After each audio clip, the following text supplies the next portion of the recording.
Do it. What's going on, YouTube? Welcome to Junior and the Big Dog, your favorite father and son duo covering Miami Hurricanes football and sports. How is everybody doing on this Wednesday evening? Good evening, everybody. Got a lot of early birds. A lot of early birds. You guys are the best. Always joining us. A lot of you right when we start the show. And let's set out some shout outs there. Eddie the Cane, Brian Jones. Brian, thank you so much for the donation. No, hold Uh, on. Not just the he's donation. something else, man. That's Brian, the you're the best, third man. Thank you. straight week that Brian has hit us with a dono before we even started the show, man. Thank you, Brian Brian. Jones, you are the real MVP, man. Thank you so much for your Thank you. donation, your contribution to the channel, and your support, man.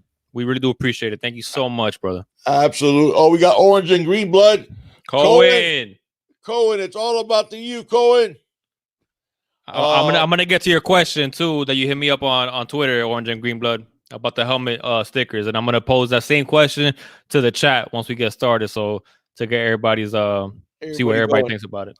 I mentioned Saeed, Eddie the Kane, Sammy, 912 Kane, John Shields, Keegan Woodlocks, Battle Tested Kane, Taz, Ocala Kane, Fish Fan Miami. You guys are the best. Thank you so much for joining us. McLovin's in the house.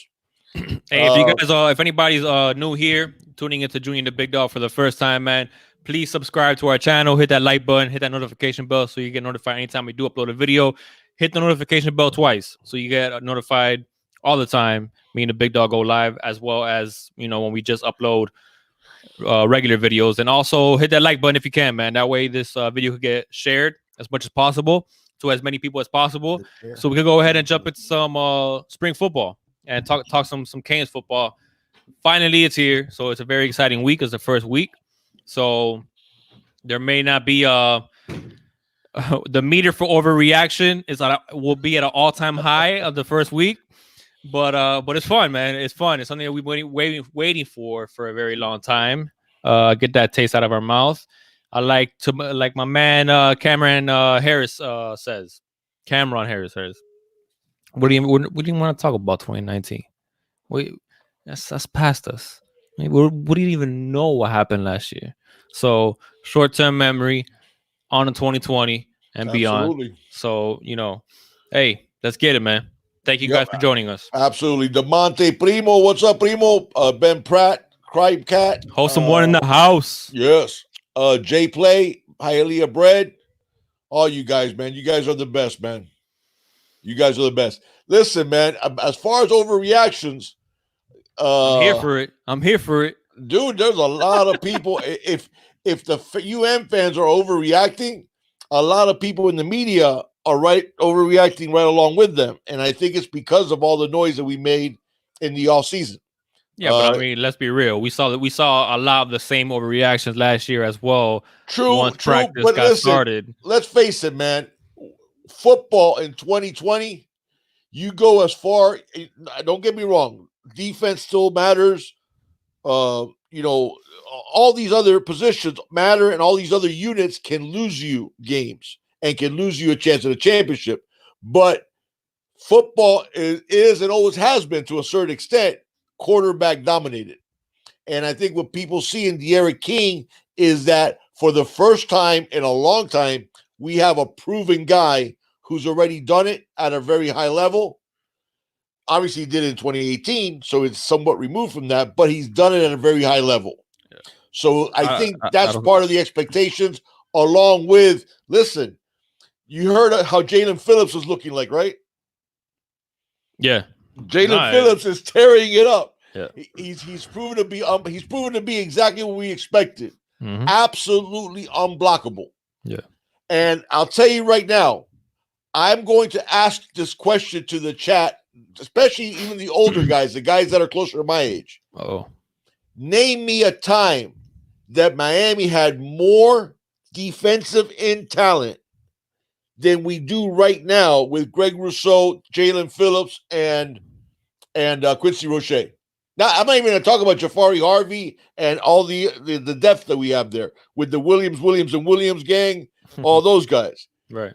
But I'm talking about just front line. Listen, think back on it. Even our 2001 national championship, the defensive line was a strong unit, but it wasn't a superstar unit. Mm-hmm. You know, now look at these guys that we have just on the defensive ends. But what did we have back then, though? No, we had everything else. We had everything else. We had great linebackers, great DBs, great wide receivers, a great offensive line. We had, I mean, listen, people forget in 2001, I think it was like the 9th game of the season when Miami gave up its first sack. Okay. Ken Dorsey literally went like 9 games without getting sacked. Do you sit back, and I'm sure you do, Big Dog, because I'm sure you do it sometimes just as much as I do, if not even more. But do you just sit back and just watch entire games from those years? Always. And you just see all the time that Dorsey had back there, and it's just crazy. Like literally, he was just going back there and just. There were games he wasn't getting touched. I see you, man. Yeah. All right, you ready? Yeah, there you go. I mean, hey, a lifetime, an eternity back there. He was getting like amazing. 5 seconds every single drop back there. It's amazing. Crazy. Well, listen, you had Brian McKinney, all-time great at left What's tackle. up, Thomas? You had Joaquin Gonzalez at the other tackle. You had Brett Romberg at center, who's exactly the type of center that you want. Smart, heady, tough guy. Listen, that team could play. Yeah. You know, and I know that Haji Razuli and Martin Bibla and stuff, those type of guys didn't get the most credit in terms of guards, but that offensive line that Miami had that year was sick, man. No, wholesome. Yeah, that 2017 line was nasty, but in terms of talent, I just 2013. You thought 2017. Yeah. Trent Harris, Bo Jackson, Garvin, not to this level. Chad Thomas never lived up to that 5-star. Let's be honest. No, and in reality, in terms of talent, even Chad, who was highly ranked, and like you said, he really didn't play. Now, mind you, his best year was his last year when he started coming alive, but. And he's going to be playing on Sundays. So we have a guy as a redshirt freshman got 15 and a half sacks. Yeah. Starting 8 games. Yeah. No, potential's there for sure. We got the guy who's the number 1 dude in the entire 2017 recruiting class. Who's looking like that dude. Yeah. Okay. No, it's exciting, man. And then you have a guy named Quincy Roche who had 13 sacks last year. Yeah. You know what I'm saying? We'll see what he does in this conference. So, I mean, we'll see. I mean, the fact that Russo is going to be demanding a lot of that attention, is going to be able to let the other guys loose. Absolutely. You know, it's funny. I think he even said it. He's like, "Oh, they got to choose which one of us to double team or whatever." So, guys are going to be able to capitalize big time, especially when you got a guy like Russo, because Rousseau's already proven. Roche. Even though I heard somebody, a reporter, pronounce it different. Roche. I heard him say Roche. Yes, and some people also, I've heard people pronounce it Roche, but I believe his is pronounced Roche. Yeah, well, whatever it is. No, I got you. No. Listen, we had some good. 100%. Defensive ends back then, but the talent that we have now. I mean, that 2017 defense. It's just won us how many games? Yeah. I can't even think though. I can't even think, even in our glory days, where we had defensive ends that were bookends that were this talented. Yeah. Seriously, I can't. Yeah. And that's saying something. I mean, one of the most unblockable guys I ever saw was Rusty Medeiros. And of course, he ended up, unfortunately tearing his knee up and ruining his chance for a career, but he was unblockable. And that's basically, we have probably at least 3 of those guys. And that's not including the guys that are still going to develop, like Jafari Harvey and like the law firm of Williams. I like that. You should coin that, Big Dog. I like that a lot. We got plenty of Williams. But so biggest take, I guess, from the first 2 days of practice for me, all right, besides the fact that we're not going to lose a game this year. I mean, let's be honest. But Brett Lashley, they still got to show me on the field, though. Nah, I know, I get it. I'm just kidding. Not really.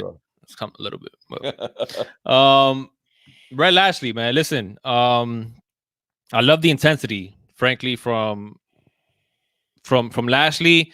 The intensity was there from Enos, but it was a different kind of intensity. It was a more of a, how can I explain the intensity with Enos versus which is the little bit of the intensity that we've seen so far, I guess, from Lashley. I love the whole, if you overthrow anybody, you got to do what is it, 5 up downs, I believe it was. Yep. That's awesome. So and just hearing everybody, man, hearing from guys like Mike Harley, from hearing guys like D Wiggins, um, talking about the tempo of his offense, talking about how, you know, and lastly alluded to it as well, that, even if you make a 40-yard, bomb or whatever, like De'Aaron King did to D Wiggins, I'm not sure if it was 40 yards or more, but he says, you're already on the next play. You're already on the next play. And then, guys like Al Blades and Amari Carter, and they're talking about how things are a little more simplified. The offense is D Wiggins, I feel like, is very careful on what he says. Like he was very careful not to throw last year's offense under the bus or throw Enos's offense under the bus. But Harley was like, listen, it's simple. It's not, we don't got to think anymore. You just line up and go. And that's what this offense is going to bring to Miami. It's not so much thinking, and this is just, we keep on focusing so much on the offense and the offense and the offense.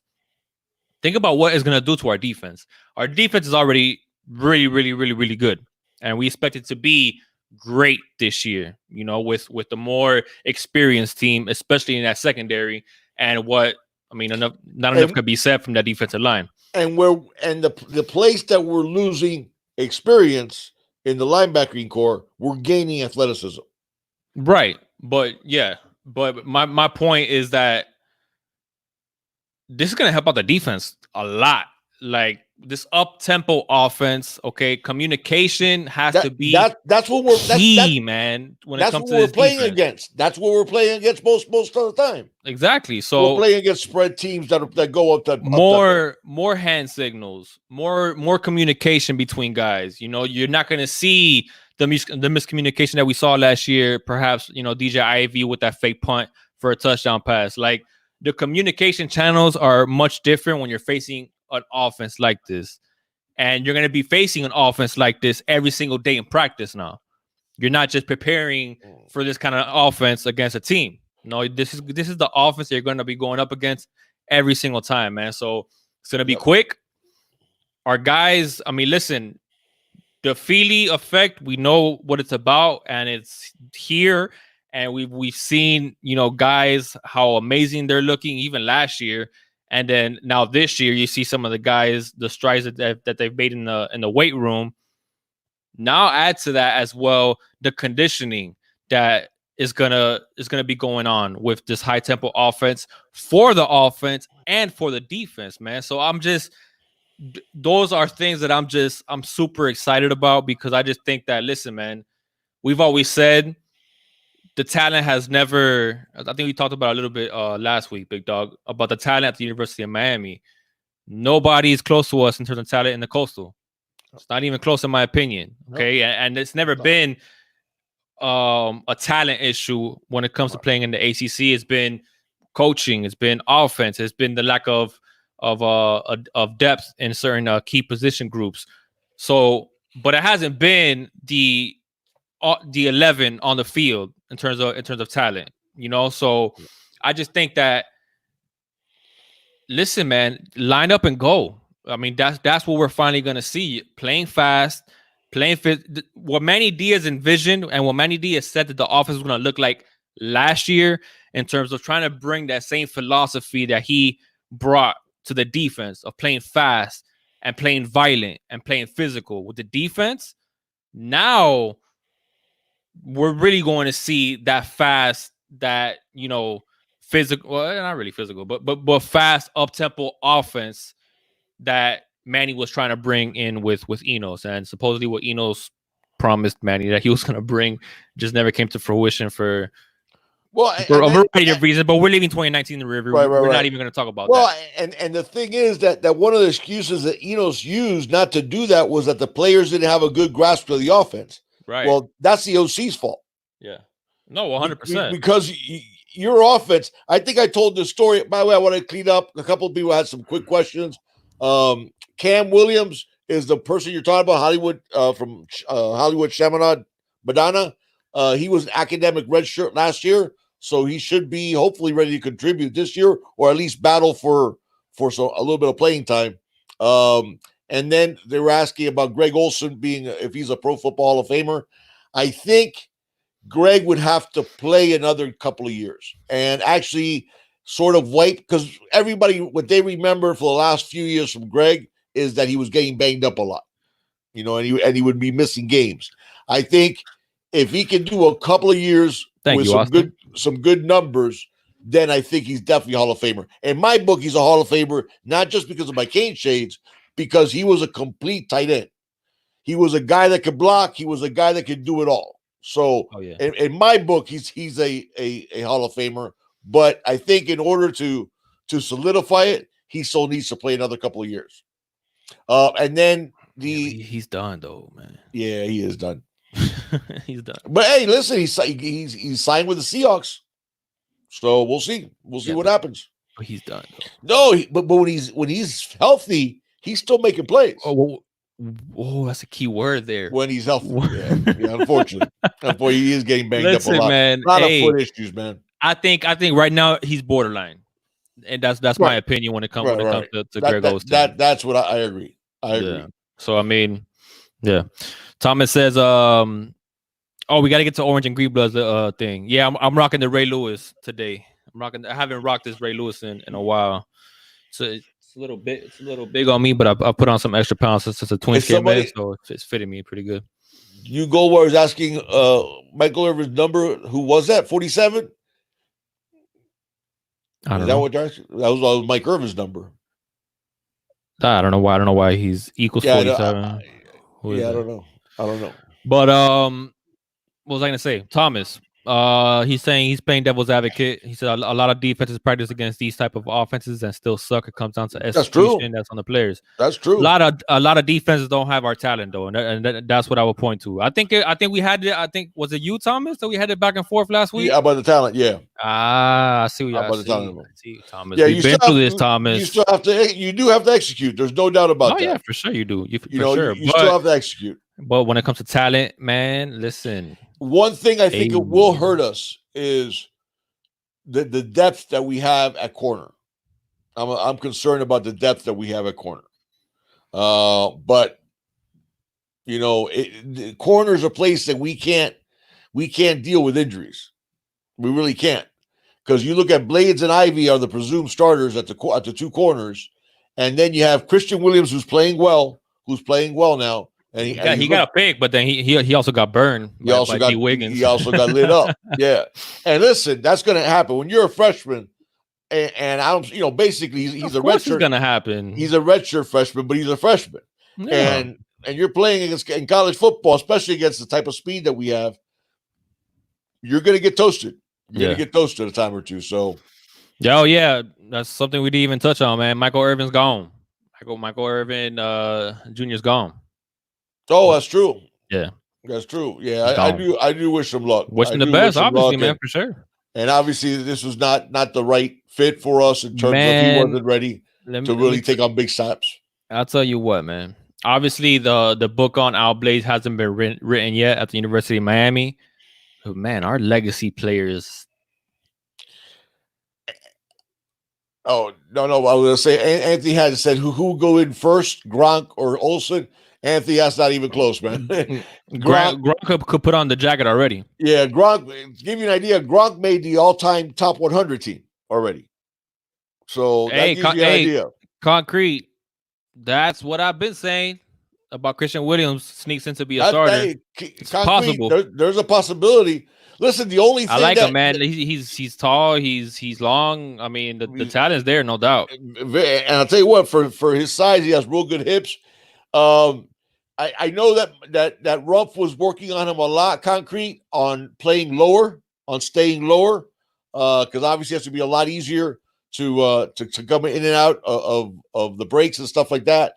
So and he's looking better, and those are types of things, guys, that guys like Marcus Clark, Isaiah Dunson, those are things that coaches, when you go from high school to college, it's even if you're in Dade County, you might be looking at facing guys that are Division One at the position you're going against 3 times a year, 4 times a year at most.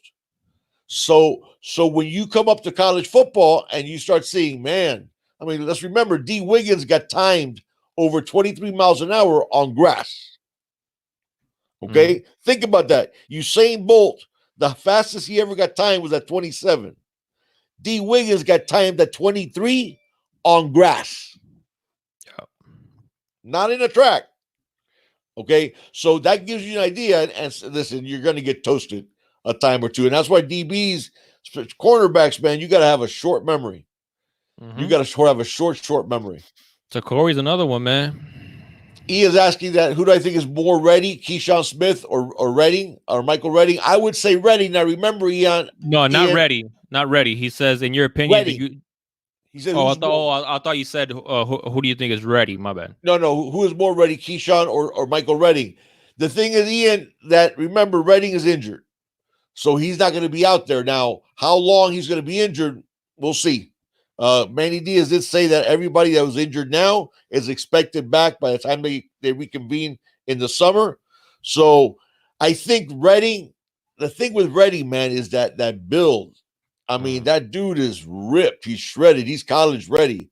Keyshawn is to an extent too, though. Keyshawn isn't that small, but Keyshawn needs to put on some more muscle on his body. Keyshawn doesn't look like Redding, though. No. Redding is 6'1", 195. And it's solid 195. It's very solid. Yeah. There's no fat on that at all. What's up, Key-Rat Kane? Birmingham Kane, we missed you too, man. Thank you for joining us, man. Wholesome one says, how do y'all feel about Manny doing what Tom Herman did, reaching out to Brian Kelly, a proven head coach, about how to become proven? Maybe Gus Malzahn, Jimbo, Kirby Smart. Yeah, I mean, listen, he sort of, with his hires, he made sure he got some guys that had offensive head coach experience. You remember last year with Enos, who had been a head coach. Now we have also guys that have been head coaches. I always listen. I think. I mean, listen. I don't know to what extent Manny's using it, but listen, you got Jimmy Johnson out there. That's what I was gonna say. Like before Manny even coached a game as a head coach, he went down to the Keys and had dinner and took a bunch of guys down there, took his whole staff down there, I believe, and had dinner with Jimmy. So if there's anybody that could give him advice, it's Jimmy, and he has him there. He has him at an arm's length. He even brought him into one of the practices last year as well. So I mean, absolutely, and there's a lot of little things that a guy with head coaching experience can help you with. But at the same time, you sort of have to develop your own philosophy on how to do things. And I think those are all good ideas. And at the end of the day, man, I tell this to people all the time: steal as much knowledge as you possibly can, no matter what it is that you do. There's an old saying: God gave you one mouth but 2 ears, so you should be listening twice as much as you're talking. That's the thing. If you're going to succeed in life, be a sponge. Be a sponge. Oh, you have to. Anytime that you ran into somebody that has some knowledge, man, steal that knowledge. Pick their brain, and that's something. Listen, Manny has to reevaluate himself. Those same greats that you could reach out to and soak some knowledge from, they did the same exact thing when they were on the come up. With getting soaking up things from other coaches. Absolutely. And growing up watching other coaches. Like, I mean, come on, man, that's a no brainer. So, I think Manny even reached out to didn't he reach out to Belichick? I'm trying to remember. I don't remember that. I don't remember he reaching out to Belichick. Who was it that reached out to Belichick? Maybe it wasn't Manny. I don't think Belichick will pick up a phone call from Manny. but, but I No, mean, but listen, who was you it? see like Brian Flores, for example, with the Dolphins. Yeah, we Why got a do you coach, man. I love Brian Flores. why do you think we found ourselves a head coach? Mm-hmm. Yeah, put character and his personality is part of it, but you don't think he's coached a long time under Bill Belichick? Brian Flores had no business winning that many games with the Miami Dolphins. None. The fact that he was able to keep guys engaged, We ended up using what, like 80 players during the course of the season. dude. There was Ryan Fitzpatrick was our leading rusher, man. There you go, and we won 5 ball games. Okay, so led, I mean, come led the on, league man. in fewest penalties. Oh my goodness. Come on, that's something that I mean that shows you what a really good disciplined coach can make a difference. That's what Manny has to learn. Yeah, Because if Manny, I hope I want to touch on something, but I don't want to at the same time. Well, go ahead and touch on it, man. Thank you, 904. How many of you guys saw the? I'm not gonna be a Debbie Downer here. Okay, I spoke to the big dog about this a little bit. About the press conference. Yeah. The whole Cleveland Reed situation, man.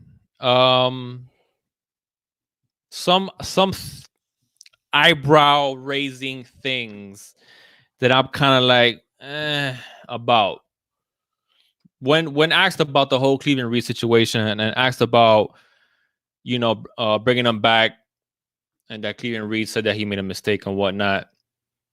They asked him about that, about other guys. Is that like on a case by case basis, or you did mention at one time that you had to be about the U, and if you weren't about the U, yada yada yada. No, they didn't ask him. That's what I said. No, but that's really what the guy meant. Right. Well, yeah, exactly. And then Manny goes on to say, well, listen, I mean, offensive line. This is basically in layman's terms what Manny said. Manny said, well, we need offensive linemen, and it's hard to get to the 85 scholarship guys. So, sometimes if it's a position of need and you don't want to be at the U because you want to enter the transfer portal, but we really need you, we'll take you back. That kind of goes exactly against what you've been trying to say, man. Listen, Ed Reed said it best. Hey, if you don't want to play for Miami, you don't want to put in that work, go get your butt in the transfer portal. Yep. Okay. I understand we're not in the ends. Okay, so I'm just letting you guys know I'm getting this off my chest because and I'm glad you picked. Cleveland Reed was one of my favorites. Yeah, you remember, but I'm glad you picked him. But I was like, oh no, here we go again. Type of thing when I saw the press conference, and I was disappointed at it because my man. Okay, fine. I don't know the exact situation with Cleveland Reed. I don't know exactly how it went down. We know a little bit. Yes, but we're not sitting at that table, and we're not the fly on the wall with the conversation that's going on between Manny and Cleveland Reed, or when exactly he decided to transfer. When was the communication established that he told Manny that he made a mistake? My point is that you're trying to instill a culture that either you want to play for the University of Miami or you don't. If you have any doubts about being here, bye. I agree. But if it's a position of need, if you're trying to get the full scholarship guys, then you're making an exception. So basically, what Manny said publicly is, I'll put up with some crap if I need you. Right. That's not a message a coach ever sends to a player. And that's not the players. And that's not the message that you're trying to hype everybody up with. Okay? That's not you're not showing us and you're not displaying to us that there is no gray area. Okay? You're trying to say that it's black and white. What you're telling us is that there is gray area. Right. And that's what I have a problem with. I do. Be a man of your word. I have a problem with it too. Don't try to try to get people to read into And the by the way, man. that behavior, Manny, is what got you a 6 and 7 last year. That behavior is what got you losing to FIU. That behavior is what got you losing to Louisiana Tech and getting shut out. Yes. So that got me upset. That got me upset too. And as soon as I heard the answer, I turned it off. And I think that Manny is looking to the players to solve it. Like, hey, anytime that he talks about the culture issue, oh, well, look at our recruits for 2020. We got dogs. We got Jalen Rivers is a dog. Javier Restrepo is a dog. Tyreek Austin-Cave. Oh, look, we got all these dogs. So, Manny, you're saying that you have no power over the culture, that the players have to fix it for you. Right. Because that's basically what you're saying. Yeah. And those are the things. Listen, Manny's a young guy still. He's 45 years old. Hopefully he's self-evaluating. Hopefully he's looking at what could I have done better, and then going out there and doing it. Maybe the Cleveland Reed comment was a public comment. Maybe privately things were different. Let's hope that's the case. Let's hope that's the case. You're trying to make public comments saying that, listen, listen, a coach is not going to be able to say everything publicly. That, there's things that are meant to be private. Maybe Cleveland was going through something, in his personal life. Listen, we forget these guys are. But I'm not there. People. I'm not there to give him the benefit of the doubt based on what I saw last year. That's my point. No, that was what I was. That's what I was going to follow up on, and that's what I was trying to say. That I don't know the ins and outs of that situation in the specifics of it. But your public comments are that you're doing the same thing that you did last year. You're encouraging what you tolerate. Right. Okay. Because now, what's to stop if a guy doesn't get his play? The guy's not named a starter coming out of fall camp. Oh, I'm going to hit the portal. Oh, I didn't get an offer that I wanted. I know that's not a big deal. I can hit the portal and come back. Cleveland did it. Yeah. You don't want that either. Yeah. So I'm hoping that he's self-evaluating and learning from his mistakes, because there's a bunch of them made last year that led to that debacle. Oh, so, McLovin, look, maybe I am looking too deep into it, but I saw it on the field last year. Yeah.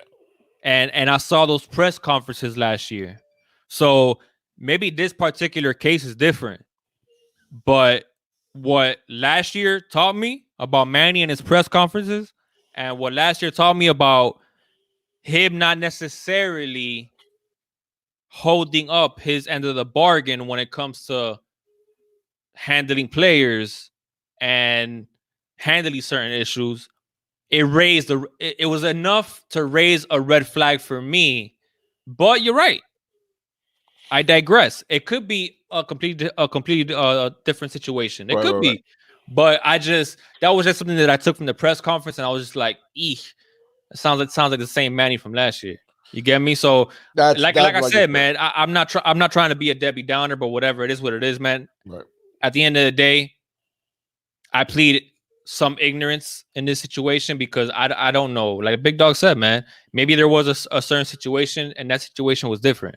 Right. Okay, it could very well be. Well, but if that's the case, just say, all I'm going to say is I'm not going to talk about personal situations between me and a player. Right. There was something more to it, but I'm glad he's back, and then end the story. Yeah. You don't have to go into the explanation of, well, that was a position of need and our 85 scholarship limit. Because basically what you're saying there is, I don't care how you want to couch it. What you're saying is, if I need you, I'll put up with all kinds of crap. Yeah. That's what you're saying. Right. So, yeah. What's up, Demetrius? And when you do that, you're going to encourage what you tolerate. Yeah. Hey, could be concrete show. Could be. I'm just being transparent with you guys and what was going on through my mind when I saw that press conference. Yeah. But where was I at? So that's that. Yeah, put that Zeus comment there. These are signs about the roots. That the That's garden true. ain't gonna be growing strong roots. Maybe not. But Hopefully not. Hopefully not. yeah. But yeah. No, hey, look, you guys are more than welcome to disagree with me. Like, I'm not saying, man, it's like I'm 100%. Like, I'm just whatever. I'll just give you guys my opinion on what I thought about it. It brought back bad memories. It reminded me of some many press conferences that I wasn't a fan of. But I could be completely wrong. I don't know what's really going on, man. I don't know what's really going on. But it is what it is. That's something that's something that I took from the press conference. That's something that stood out to me. So, I figured I'll go ahead and tell you guys. But yeah, came back for his career. Yeah, could be Stacy. We don't know. We don't know what's going on with that. What? How do y'all feel about Manny making the players earn the U? I've heard some complaints from the fans about it. Is that a thing though? Because that hasn't been confirmed from the coaching staff. But I believe it is a thing. I mean, yeah. So I like it. I like that idea. I also heard that it's because they don't want to damage the U or some. I don't know. No, that's we've had a U on every single practice forever. No, yeah. I think that's a good idea. I do. I love that idea. I think it's absolutely, you want that U on the helmet, you got to earn it. Hey, speaking of, now that it's a perfect segue into Orange and Green Blood's question. I think it's a fun question, man. So Orange and Green Blood, I don't know what you said, Big. I don't know what your answer was. I know my answer, and I would like to know, the chat's thoughts on this. The stickers that a lot of teams use, whether it be stars on the helmet sticker, the helmet stickers, yeah, whatever it is for for a play or weight room warrior, whatever it may be. If the Canes were to bring that in, what would you want the little sticker to be? The little sticker to be, or the little sticker to say? Right. What's your answer, Big Dogs? I never got your answer. Mine was I thought it would be nice with the U, with the ibis in the middle of the U as a sticker. Okay. I want a star that has the number 6 on it. A star that has number 6. Yeah. Okay. Yeah. Okay. What are we going for? Yeah, I mean we are going for number 6. Actually, should be number 7. Should be number 8 or 9. But I digress. It is what it is. But okay. It is. Somebody said red hurricane flag. That's a good idea too. Oh, that's a good idea. Oh yeah. I changed mine.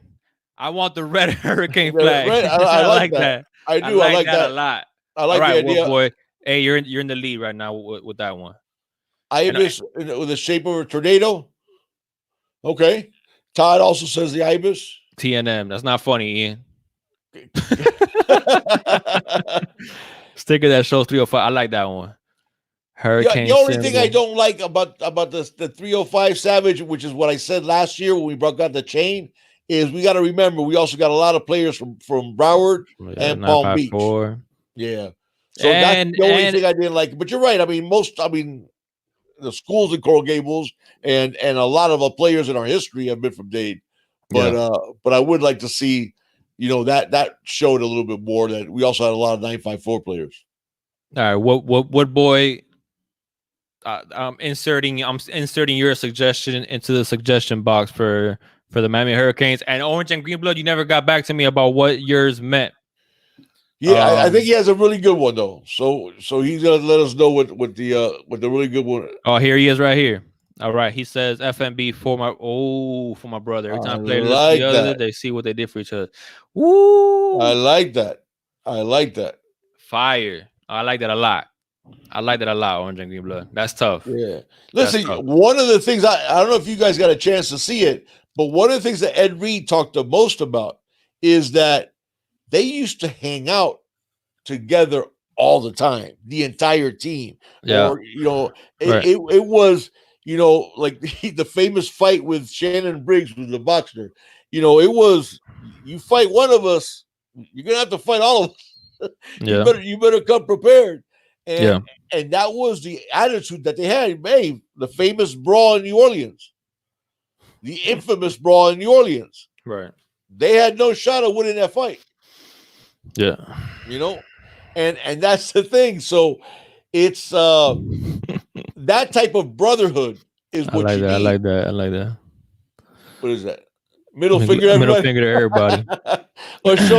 or showing the Wesley with the donation. Thank you, Wesley, so much. Thank you, Wesley. Wesley Shepard in the house, man, with a $10 donation. He says, awesome show as always, gentlemen. Do you guys expect a lot of hiccups within the first few games on offense, being that Lashley wants a fast and up-tempo scheme? I do, Wesley. I mean, that's why I really like the idea of starting as soft as we are in the schedule with the games against Temple, Wagner, and UAB.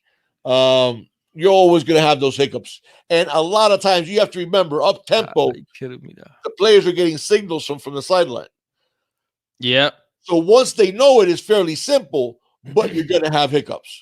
Yeah. You're going to have guys that don't remember and try to adjust and get called for motion. You know, there's going to be those hiccups. Look at last season. Last season against Florida, we ended up with 14 penalties in the first game. Yeah. We're probably going to see that again this year. Yeah. Now against Temple, we'll overcome it. We should overcome it, but you're going to see those hiccups. I absolutely think you'll see those hiccups for sure. And Taz with the donation, Taz, what's Haitian going King, on, my brother, man? Thank you, brother. What's going on, Taz? You gotta follow Taz on Facebook, man. Taz, look up the big dog. Follow the big dog on so you can see him. He says, "I love the masterpiece." Because he's talking about the picture I posted on Facebook. I posted it on Facebook. Meeting my niece and my nephew. Loyalty, Kane's family, Kane's for life, prices. Taz, thank you so much for your donation. I'm gonna go ahead and show the chat the picture that Taz is talking about. This was taken last night. Look at this, man. Come on, man. Let me show you guys real quick. Look at this. And Ian, you look at the baby. Look at that masterpiece, though. Passed out. A big old head of my boy. he got the Rivero melon head. He weighs already 10 pounds, and like 5 of it is that melon head. Oh man. Yeah, Wesley. Thank you once again, man. Thank you, Wesley. Thank you for the donation. But yeah, that's going to happen. You're going to have those hiccups. That's why you rather get those hiccups out against teams that you should be able, and I say should, be able to handle without an issue. Yeah. Anthony says, Junior, let's say the defense doesn't go back to the high standards we've been expecting the past few years. Do you think Coach Diaz replaces Blake Baker with someone like Chuck Pagano? I would like Manny. If it were to come to that, and Manny Diaz has to replace Blake Baker, I would like Manny Diaz to replace Blake Baker with Manny Diaz. Yeah, that's honest. I'm 100. Wholesome. Yeah, that's. I'm being 100% serious when I say that. Wholesome one, Holloway, Primo, $2 donation, man. On O, the Ibis logo, and D, the red flag logo. I'm feeling that. Okay, that's a good compromise. That. Yeah, I'll go with that. I'll go with that for sure. I'm feeling that. Thank you, Savage, man. Appreciate that. And the reason I was saying about easy wins, because FIU was supposed to be an easy win, and Louisiana Tech should have been an easy win. We had a lot of those easy wins. Yeah, so I don't count my chickens until they're hatched anymore, until I see it proven on the field. But yeah, obviously starting against Temple, Wagner, and UAB, that should tell you right there. That's the good thing. That's the good thing is that once we get into I have a freaking bug on my screen. Get out of here, man. Into Michigan State. And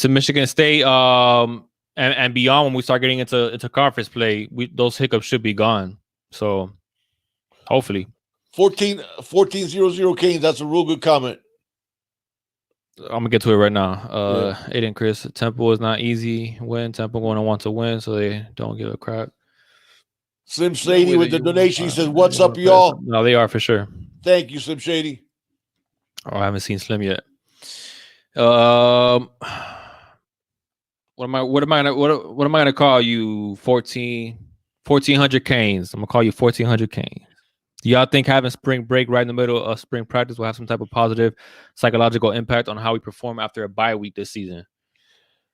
That's a really good question. That's an excellent game. question. Yeah, you know what? I hadn't given it that I hadn't looked at that angle, and you're right. So I do that's think it'll have a positive because I think what they're going to a use good it spit on for. that, man.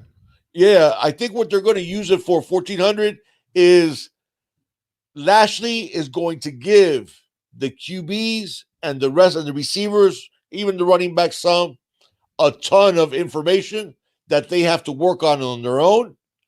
And I think that's going to help him seeing who puts in the work on their own time and who doesn't. Because one of the things that Lashley, he said it from the beginning. He didn't want to even see film from last year because he doesn't want to prejudge anybody.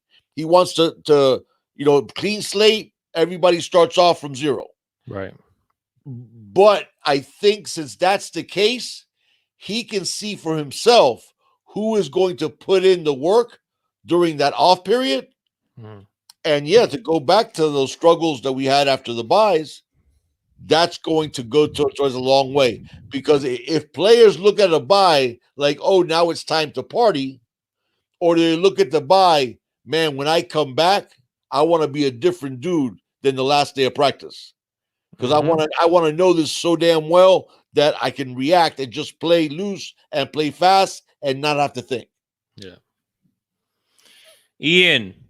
Yeah, I saw your comment. 2-0 versus the Bucks, the Miami Heat. Yes, sir, Yeah. man. Try to tell you guys, Giannis ain't all that, man. No, I'm just kidding. But yeah, that's cool. 2-0 against the Bucks is cool. But let's do better against inferior opponents. Let's not just show up to play against, the beats of the East. I think that's what's getting me frustrated about the Miami Heat, especially on the road. But a big win nonetheless, man. To be 2-0, was a huge 2-0 against the Bucks. That was a Listen, huge win. we saw it with Giannis in the playoffs. If you clog the lane and his teammates, don't hit shots, they can be beat. Giannis is not going to scare anybody with his shot, frankly. I mean, I think he scored 13 points, 2 for like 13 or something crazy like that. But I mean, with the Giannis, man, listen, let that man shoot.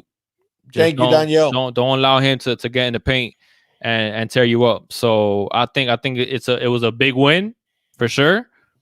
But hopefully, I think we play Orlando tonight, which is a game we should win. They're a below 500 team. Play them at home.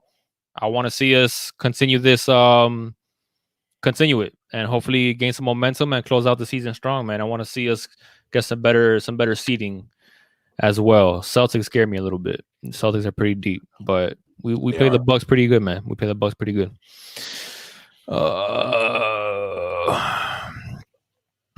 Dallas Simpson says, Sim Shady, by the way, thank you so much for the $2 donation, man. Dallas Simpson says, do you think we need a cornerback in the transfer portal? Yeah, Dallas. I'd like to see a corner and or an offensive lineman for sure.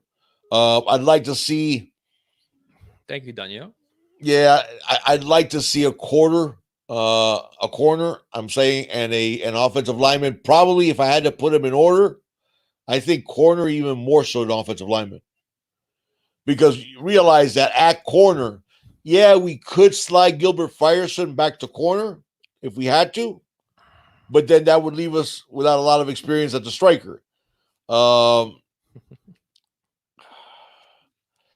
that's a good question. That's a good question. It depends on what the caliber of player. But I think the way Dallas is asking it is all things being equal. If we can get a good player at corner or a good player offensive lineman, which would I prefer? And or if that's something that would be important in Dallas, yeah, I definitely want to see a corner because listen, after DJ and Al Blades, it's awfully thin in terms of playing experience. Corey played a little bit. Christian Williams, it looks good. I think both those guys will be talented. Corey as a slot guy and Christian Williams as an outside the numbers guy. But man, we need some depth there. We need some depth. We do. And experience. So if all things being equal, I would make corner my number one priority. But from what I can tell from what Manny's saying, maybe offensive line is his number one priority. So we shall see. Hey, speaking of overreactions on practice, did you see TVD sling that thing, man? Yes, I did. Hey, He struggled a little bit at first, but that's to be expected, though. well, I mean, yeah, That's to be expected. but I like TVD a lot. I know you do. I do know, and I think he's going to be a really good quarterback. I think it's in good hands. Let's just say this much. Let's say with our last two recruits, I think it's in Tyler good Van hands. Dyke's the starting quarterback against Alabama next year. We'll see. We'll see. There's still a lot of football left to be played this year, and we'll see what happens. Maybe. We'll see. Kings Gartel says Scooby Carter. I saw Saeed said Dotson. I mean, there's some choices out there, guys. I mean, and it's unfortunately as what's going to happen with the portal, you have either guys that are not proven or guys that have some negative baggage. So, who's this? Yeah, what's that? What were you saying about the negative baggage? No, we're talking about the portal that guys were making suggestions as far as DBs to get in the portal. Yeah. And it seems like that's the way it's shaking out in the portal. Either they come with some baggage or they're not proven. Right. You know, it's rare you can get both. So, yeah. Tabardine. Wait, I said King number 1. Pedro says we don't need a corner. Pedro, we don't have any experienced depth there at corner at all. I would love to get in some experience at corner for sure.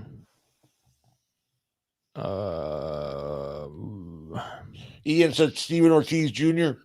Listen, there's guys out there to be had, but again, you got to do your vetting. You definitely have to vet them because you don't want to just buy somebody else's headache. You know, and listen, some of these kids in the portal are in the portal for good reasons. Some of those kids in the portal are in the portal for not good reasons. Yeah. And you got to make sure you do your due diligence and make sure you're not bringing in a headache to the culture of the locker room. Yeah.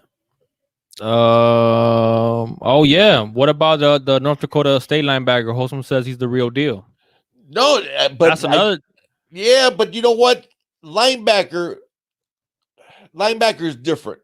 Linebacker's different because we don't, other than McLeod, we really don't have much. I mean, Sam Brooks got a little bit of experience last year. Obviously, Avery Huff was a redshirt freshman. But we also have, it looks like we're going to have Bradley Jennings and Wayman Steed back. It looks like we have Patrick Joyner back. So we have numbers there. At cornerback, you know, Marcus Clark was a jack of all trades, master of none. I think by next year, by 2021, he's going to be a stud corner. He's not there yet. Isaiah Dunson, do you want a true freshman to be part of your rotation? Right. You know, those type of things. So I think corner is a much more important position of need. That linebacker, at the end of the day, I think we're better than we think we are.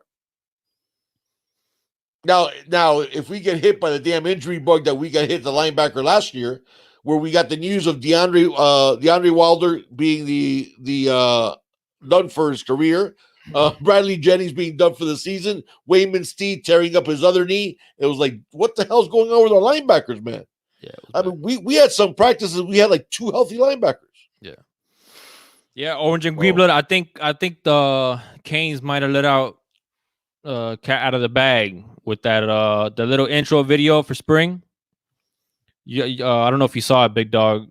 To me, it was like one of the best little intro videos I've ever seen the Canes come out with. But I did see the unis look a little different. I think on the shoulder pad it had what looked like to be a T-Rex scratched it or something. It looked weird. It looked like some streaks or something. I didn't really look too close into it, but yeah, it looks different.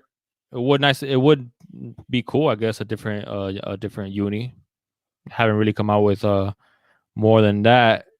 Oh, I haven't seen them when you're talking about orange and green blood. because that's what I'm talking about. The intro video of it was Zach McLeod, and I noticed it was something different, but I don't know. We'll see, I guess. Oh man, link to that video, please. I'll link it up. I'll link it up. That's some. Had a couple of questions. Asking about Michael McLaughlin as picking him up. Oh, Huge pickup. big it. Huge, Big it. huge pickup. Love him. Love his tape. Tremendously athletic for a big dude. And he's all of 6'7". He's real life 6'7". And That's a big kid, man. tremendously athletic. Great feet, long arms. Seems like a really good kid too. Yikes. That kid's gonna be now again, he's a little raw. He's a little raw, so you might not be plug and play. Because you have to remember he's played elsewhere. But I really like that young man. I really do. I think that when he's going to be one of those guys that once he gets up to like 6'7", 310, solid, and with those arms, he's going to be a prime time tackle. So I love that sign of McLaughlin. Wholesome asks, do you all believe we should stop recruiting the ends to be linebackers and just put weight on safeties? I mean, Wholesome, that we used to do that back in the day. But listen, I sort of like what we're doing now. I mean, Avery Huff played everywhere at St. Thomas. Sam Brooks was actually a defensive end, but a very athletic one. So I think I see what you're saying. I don't think that's a bad idea. For example, James Williams would be a prime candidate for that. If he gets back in the fold for 2021, he's a guy that ultimately look at the combine that just passed. The tallest safety at the combine was 6'3". Mm-hmm. James Williams is 6'5". Oh, hold on. He just grew another half inch when I started that sentence. He's 6'5.5" now. I mean, there's going to be, I know he loves playing safety, but there's going to be a point in time, man, that you can use that height and that speed elsewhere and be even more dangerous, so somebody had also the question about Avante, trying out Avante at a cornerback, taking a look at Avante at cornerback. Listen, Avante's plenty, and he has good coverage skills. You guys know, I mean, those of you with the show, you guys know that I've been banging the tub for Harrell. That to me, Jalen Harrell he can play corner. I know I guess he wants to play safety, so it's a moot point. But I thought he could play corner, and that's another one of those big 6'2" corners. So, as far as doing that, also, I do think Amari Carter would have been a good candidate for that. Yeah. To put like another 20 pounds on him. Now it's kind of late in the game to do it, and shift him to the linebacker. But I think it's one of those things that it'd be good on a case by case basis. I'll put it that way.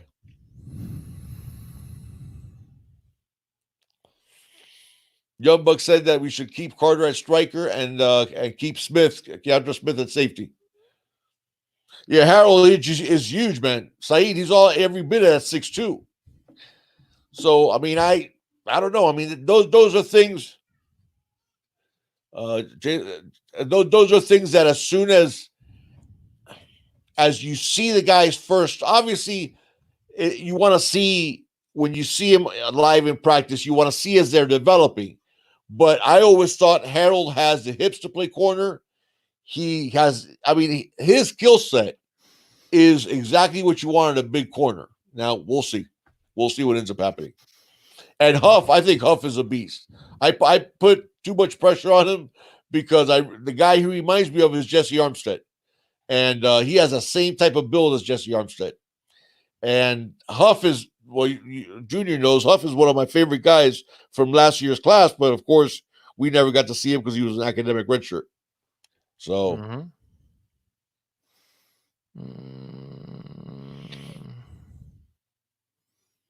Anthony, I see that question. It just right now it's still too all over the board, and I think this is going to be a weird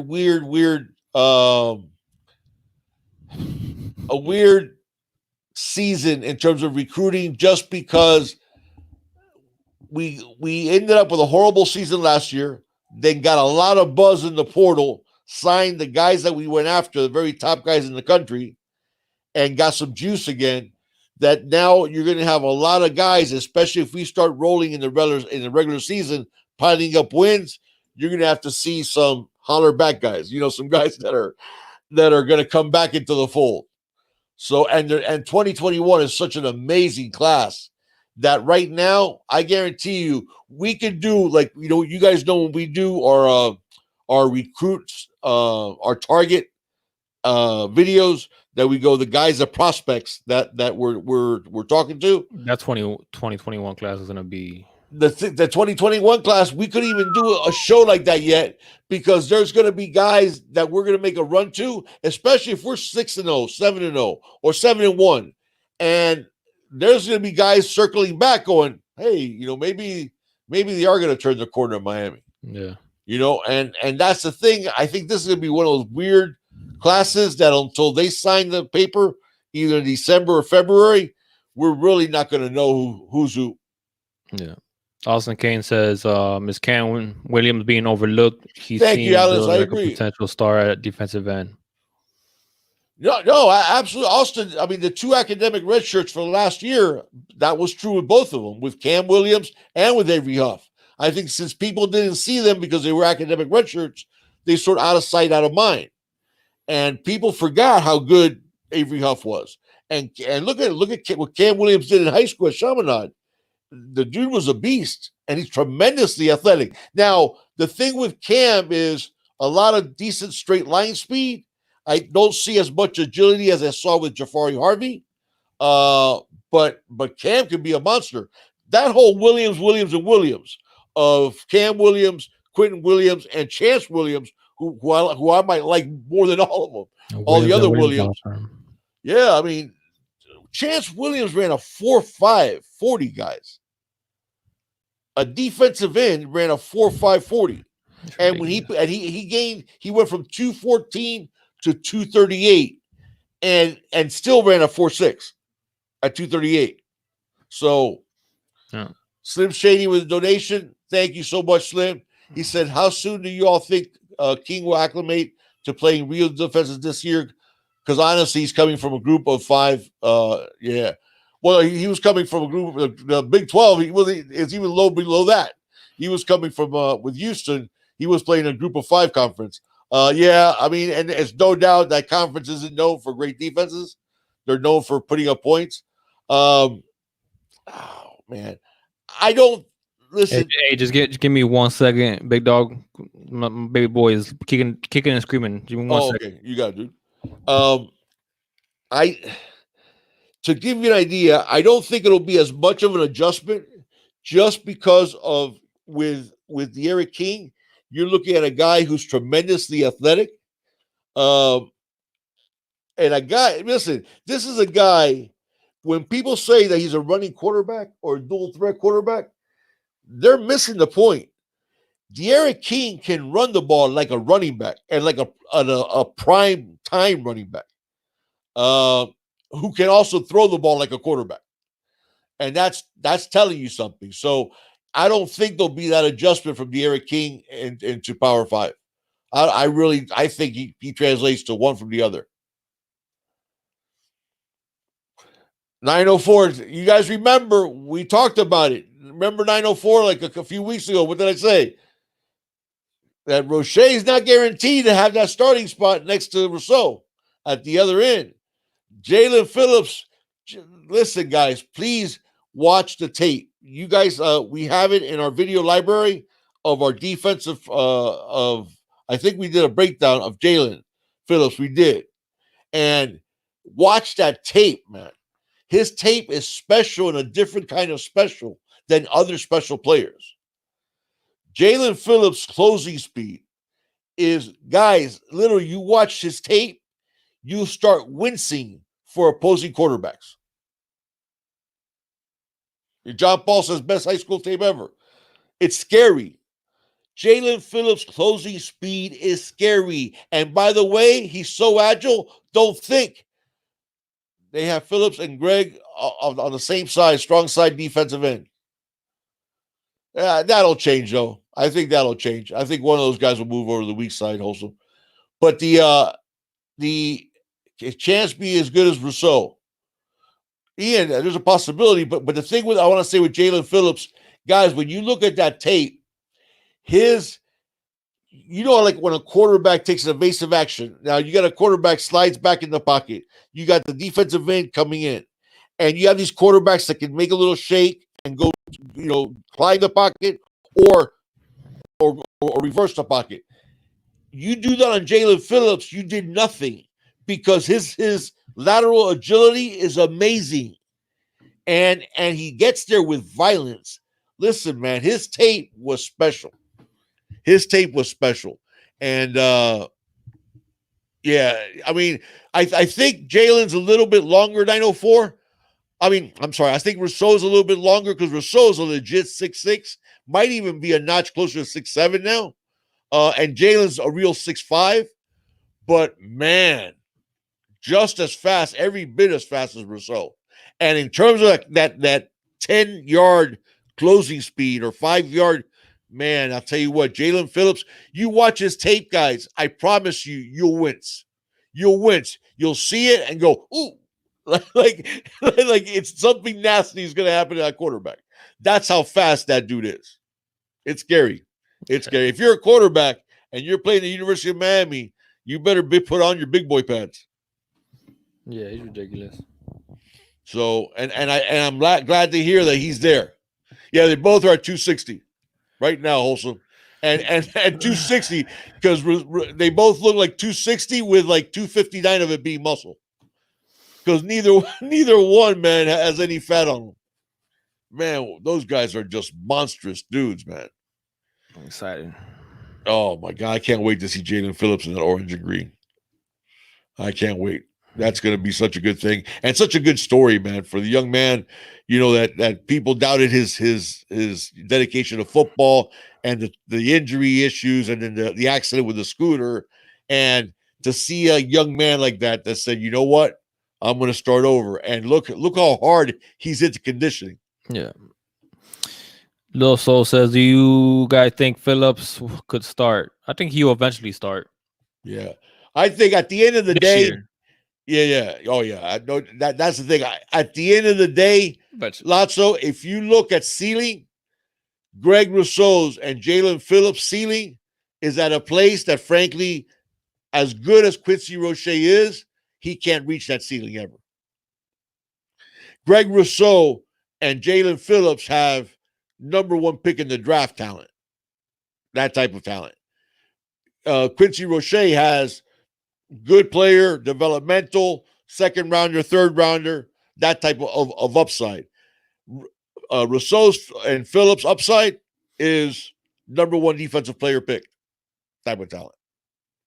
Yeah. So I mean, look at Chase Young is going to be probably the second pick in the draft. So, I mean, hey, yep. And we saw their numbers. If Rousseau would have started from the get-go, he would have led the nation in sacks. That's 100%. I would have broken the record too. Yeah. As a redshirt freshman, by the way. As a redshirt freshman, by the way, who played all kinds of different positions in high school. Just want to point that out to people. Mm-hmm. So that he's just scratching the surface. 15 and a half sacks is scratching the surface of the surface. Yeah. A Gallo Negro is asking who's better, Couch or Williams. Different players. A Gallo, Couch is definitely going to be he's going to be a slot corner, and Christian's going to be outside the numbers corner. Yeah, so it's tough to say who's better. Yeah, because there's such a different skill set there.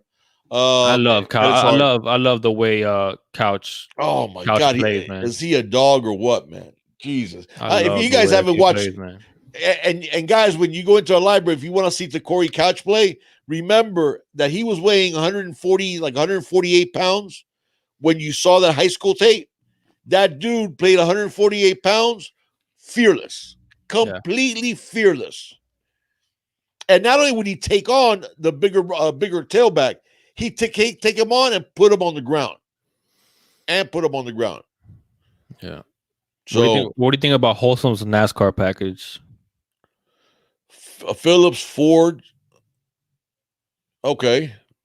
Yeah, I'm good. I'm good with that. I'll go with that. Then I wouldn't mind if that's the case. I wouldn't mind having him at the three technique.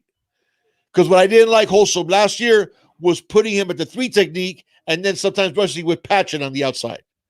That's a waste of putting a guy in the middle. So, but in that case where you have Roche and Phillips at the ends and John Ford at the one technique, I like that idea. I do. And somebody was asking about Keyshawn or Redding. That's the thing. Sigmund, the Redding is Same injured. question we got earlier. Oh, we did get it, and I did answer. It just Redding is banged up, so he should be healthy come summer. And I think Redding is better in the short term for sure, and long term obviously remains to be seen. But I'd still lean to Redding. Just his build, man. He, like I say, he's 6'1", 195, shredded. Really mature in the way he runs routes. Good speed. But Keyshawn high points the ball like no 6'1" guy ever, because man does he pull down those 50-50 balls. Yeah. So I like them both, but if I had to pick one, if you put a gun in my head, to be Ready. Yeah. Kane Gang Cartel says Nesta's looking better. Yes, he is. Yes, he is. That injury last year came at a really bad time in his development. But Ian, the thing is, when we talk about Chance, we got to talk about Jafari Harvey. Yeah. Holson made a point earlier that he feels like Harvey's the one that's being overlooked a little bit. Yeah. Because everybody's talking about Jalen Phillips, everybody's talking about Rousseau, everybody's talking about Roche. Not a lot of people talking about Harvey, man. And I agree. I think Harvey's gonna be a stud. That's the thing, that you're looking at Harvey being fourth in that rotation. There you go, Pedro. That's exactly right. And Couch would throw that 146 around. Well, Harvey's fourth in rotation at best. That's what I'm saying. Yeah, But think about that. He's fourth at best in that rotation, where he would be the best defensive end in a lot of teams in the country. country. Of good teams in the country. Right. So the fact that he's probably fourth in that rotation is kind of scary. Slip me down to 294. Holtzman says, "Yeah, I like Nasty Nessa. Send me down 294. It's nice to see and have him at the 3 tech with Blissett and Harrison Hunt backing him up. That allows Ford and Mitter to split snaps." I like that idea. Ooh, I like that idea. Nice. I'm at the 3 tech. Okay. I do. I'll go for that. Yeah. Yeah, exactly right. Yeah. Gold Dogs. That's the second time somebody in here has said Gold Dogs. Well, that's all right.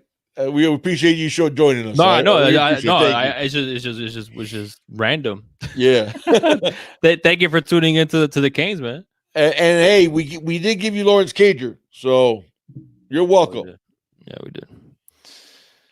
He be best DN at UF and FSU. Yeah, man, I'm telling you. Yeah, that's the thing. Listen, well, this year, yeah, for sure. And we haven't even talked about Elijah Roberts being in the mix. Now, I love Elijah as a 3 technique, and obviously he's going to want to play early, but defensive lines, it's a tough position to play early, but I love him as a future 3 technique tackle. So, Anthony says, what are my predictions for starting offensive line? Is that the one? No, go ahead. Read Anthony's. All right. What are my predictions for the starting offensive line? I'm going to go. Ooh, this is going to be tough. I'm going to go left tackle. Zion Nelson. I still got Zion. Yeah. I'm going to go left guard, Navon Donaldson. Yeah. Gainer. Who do you got? This is where it gets tricky. Gainer at the center. I got DJ Scaife at right guard. Oh, you're starting the true freshman. I got Jalen Rivers at right tackle. Oh, I got Jalen Rivers at right tackle. I'm going Cleveland Reed and Scaife. Okay.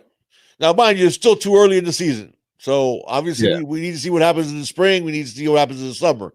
But as of right now, Anthony, that would be my starting five. You guys, listen. You guys know you have heard it.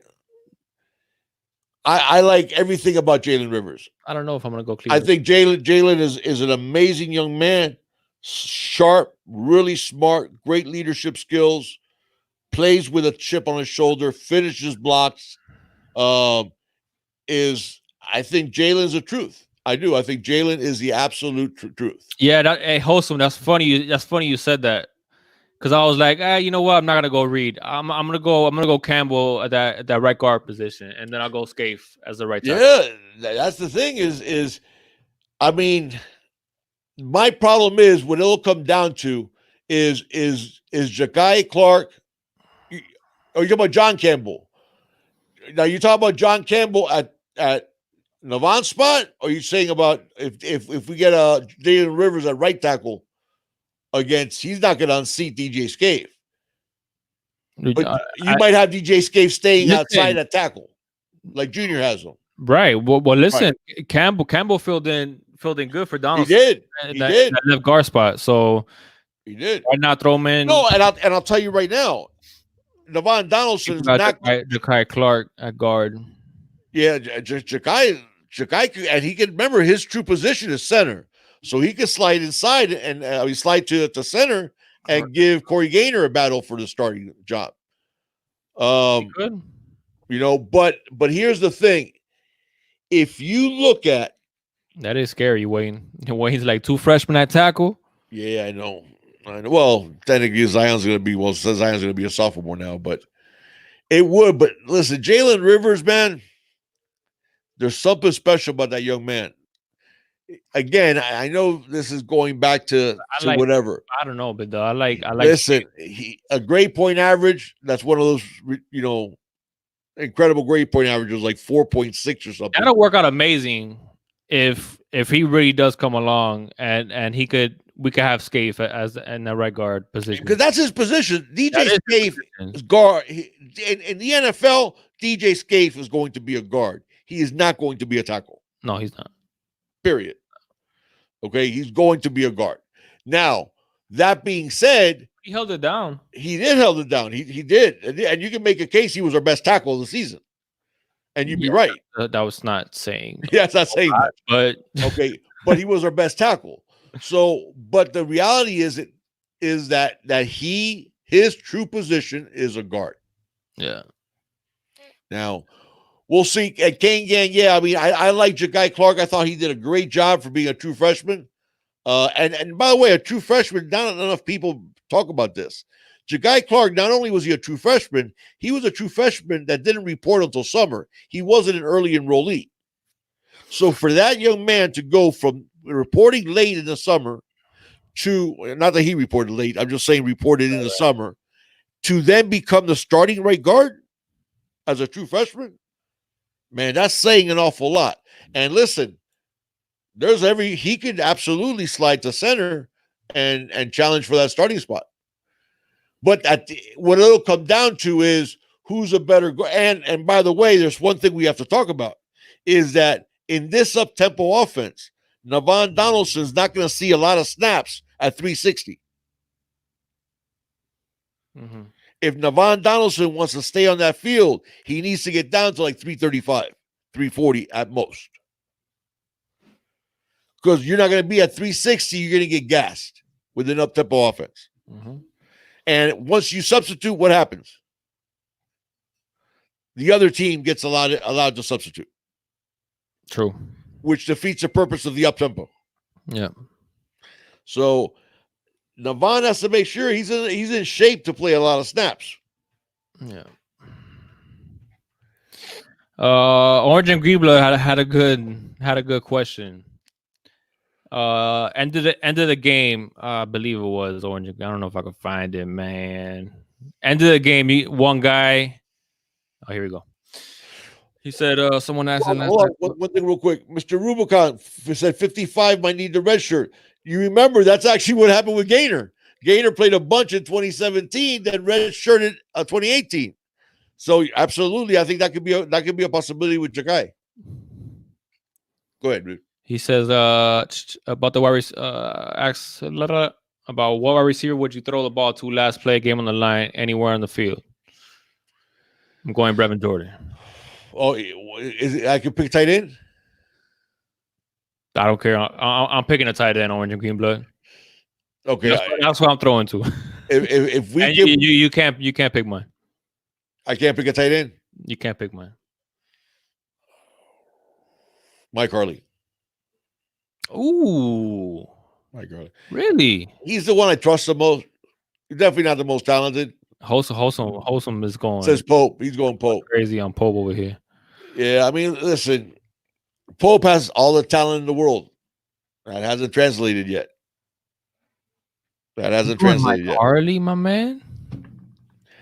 Just because I think, listen, this type of system. No, I'm not saying it's a bad pick. I'm just saying. No, this type of system, that you're going to use that slot receiver a lot. And you're going to see Harley in the slot a lot. Yeah. And at the end of the day, man, there's a lot of things that obviously we wish were different. But so far, Wiggins and Pope against a linebacker or a safety all day, though. What's that? Brevin. Oh, Brevin, absolutely. Absolutely. Oh, the by far, if I could pick Brevin, I'd pick Brevin. Yeah. By far. And he's by far the most dependable guy. He's the guy who's always going to be where you expect him to be. He's the guy who's going to, make the smart play. Yeah, absolutely. I'd pick Brevin. So if I was allowed to pick Brevin, I'd pick Brevin. Yeah, a lot of people are saying Noodles, Jeremiah Payton. Now, Payton is interesting, Woodboy, because I thought about picking him. I thought about picking Payton. Taberdine. I just need to see it on the field. I just need to see him on the field. Taberdine says Manny is the best coach in college football, baby. Taberdine, he loves him some Manny. I know. So he stays on Manny. Give me Noodles. I had some message with. I'd like to. My problem, wholesome, and I balance it out. I try to balance it out because I give credit to the young man for opening up and admitting it publicly. But even though I give him credit for opening up and admitting it publicly, the fact that you yourself said that you weren't in your playbook at all and you were willing to take the red shirt so easily in your freshman season bothers me. It bothers me. Yeah, but I mean, that was 2 years ago.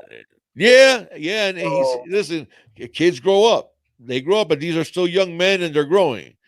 But at the end of the day, I can't wait to see Restrepo, man. A guy who's a competitor doesn't take that red shirt that easily. Yeah, Amari said that Restrepo is one of the fastest guys on the team. Was that? Amari Carter. Amari Carter. Yeah, because they were asking about the new guys and people sleeping on. He's probably the quickest guy on the team for sure.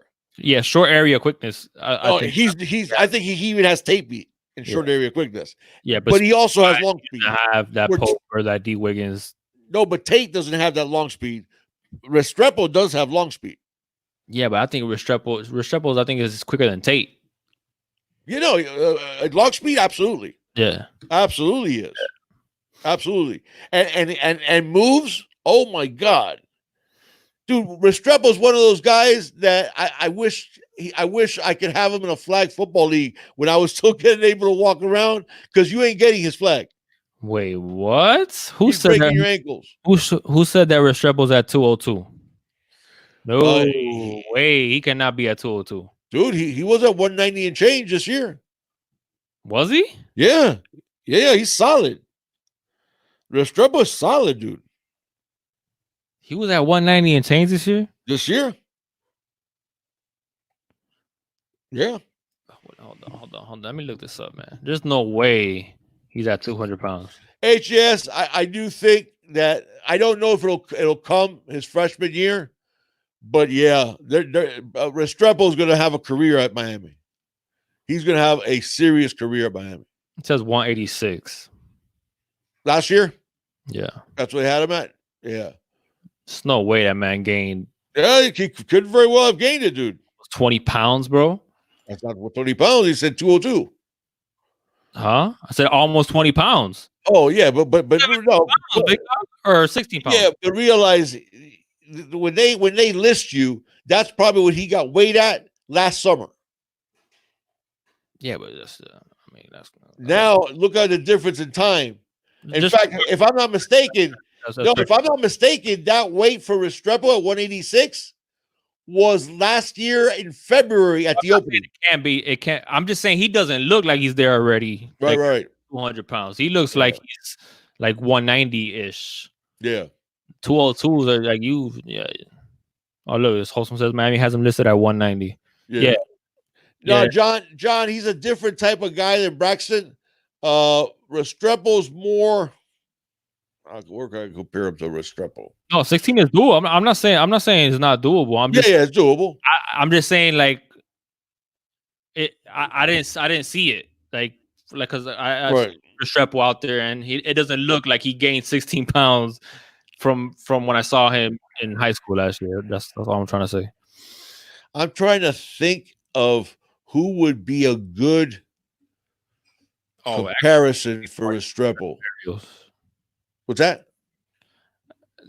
People are comparing him a lot to Braxton. No. I don't know. I don't know if it's because he's Latino. That's probably why. I guess. No, but he's sort of that's tall either. So I'm guessing that's I don't know. But he reminds me more of a. I'm trying to come up with a good comparison for him. That's tough. It is tough, is it? Because most of the times slot guys are really quick, but not necessarily top line speed. And he's really quick and has top line speed. He's already run 4.5, 40. Man, that's a tough. I'll come up with a comparable for him. Edelman. What's that? People are saying Edelman.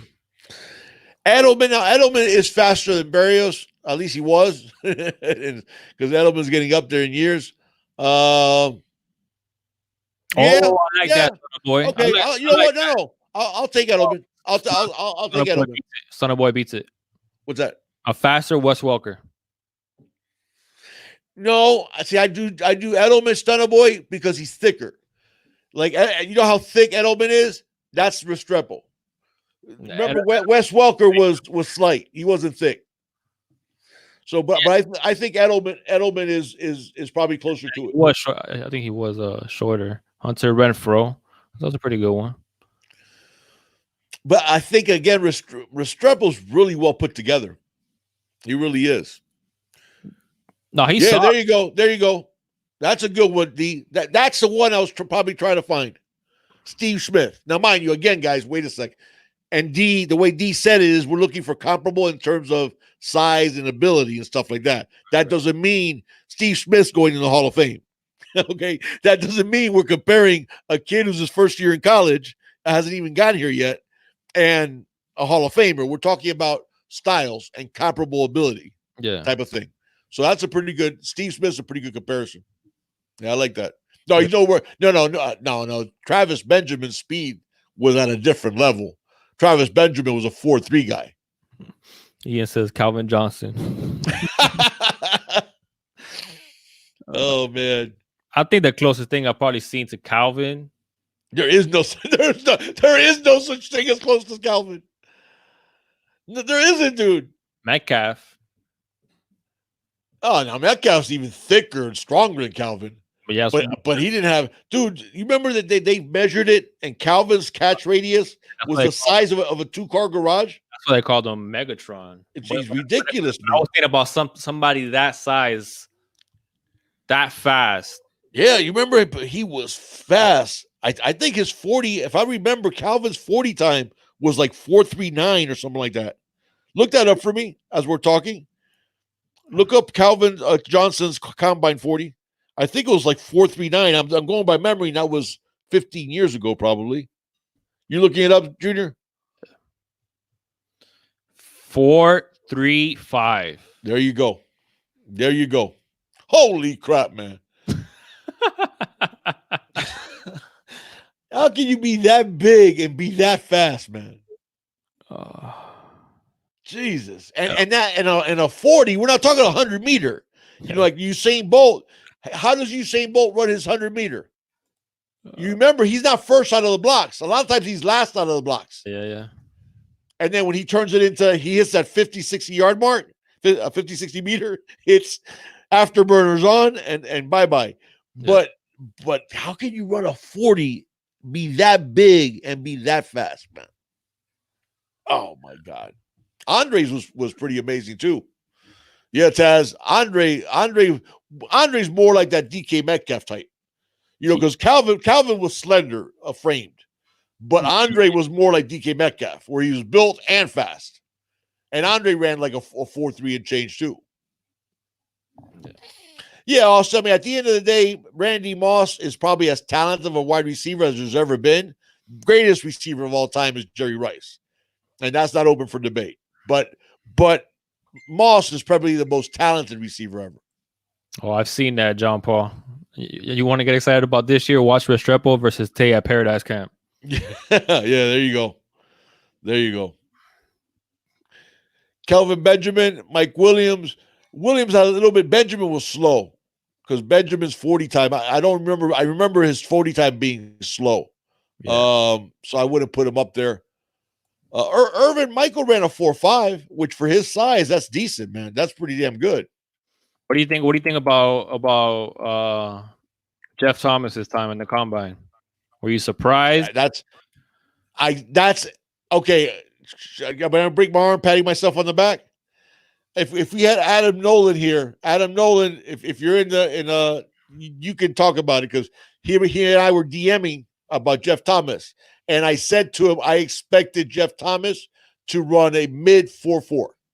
So I expected it to be 4.43. I mean 4.43, 4.44, 4.5, somewhere around there. 4.4, 4.5. 4.45. Jeez, that's a tongue twister. Because he was saying that first he asked me if I thought he could crack 4.3, get under 4.3, and I went, I don't think he can get under 4.4. Right. Because if you look at his tape, he has great acceleration, but not necessarily elite top gear. In fact, if you look at the tape, when he gets separation from a DB, once they're both going top speed, he doesn't increase that separation at all. No. So he ran exactly what I expected him to run. That's fair. Yeah, I expected all along for Jeff Thomas to run 4.45, 4.44, 4.43, somewhere around there. I thought he was a little faster. But still, I mean, what was his first time was what, 4.6, was it? His first time. Because I know his second one was like a 4.51. But no, his first one was what was it? Jeff Thomas I think it was a 4.43. No, it wasn't. 4.43. No, it wasn't a 4.43. I'm pretty sure. Double check it. I'm like 100% sure. It was like a 4.5 or a 4.6. Jeff Thomas? Mm-hmm. You know, I think you're getting confused with KJ. No, KJ ran a faster 40 than Jeff. No, look it up, dude. I'm 100% sure. Look it up. No, 4.51 was his second time, Joel. His first time was like a 4.46. He did not run a 4.43. 4.46. Yeah, you see, it was a 4.46. 4.46, though. Yeah, but that's 4.4, dude. He didn't run 4.5. And what did KJ run? Oh, and he did. His second time was a 4.51. What did KJ run? I think KJ ran like a 4.44. I was surprised. I was really surprised with KJ. Oh no, he ran a 4.48. Okay, that's what I thought. Thomas was faster. What I liked about what KJ is what he did in the bench press. I think KJ did 18 reps in the bench press for a wide receiver. That's excellent. Yeah. No, that's what I liked about KJ. Guys, the difference between a 4.45 and a 4.3. I mean, come on, we're not, No, but there's a difference, though. There's a difference between a 4.5 and a 4.3, big dog. Oh yes, there is. Not a huge difference, dude. They do that superimposing thing, and you see when you got a 0.2 of a second, it's like a 4-yard difference at the 40. Really? Yeah. Oh yeah. 4.3 to 4.5. That's a big difference, man. That's a big difference. So what the heck do you get when you I'll give you an example. a 4.3? You want to see? Okay, who's the fastest guy in the NFL? Tyreek. No doubt. Yeah. That's 4.3. Yeah. Even though Ross ran a what? Didn't Ross Ruggs, like a 4.3? Henry Ruggs. You talking about? I don't know. John Ross, Bengals. He was just under 4.3. He was like a 4.31, I believe. I think so. But Henry Ruggs this year ran a 4.27. The kid from Alabama. That's stupid. Yeah, he ran a 4.27. And Osborne, the DB, ran a 4.29. So they had two sub 4.3s. KJ to the Niners. I would let her have KJ as a Dolphin, to be honest. Yeah, KJ that's a quality dude, man. That's a dude that you know is going to come show up, and oh damn, that's right. Ross ran a 4.22, dude. Yeah, but I didn't know. I think the 4.22 was at his pro day.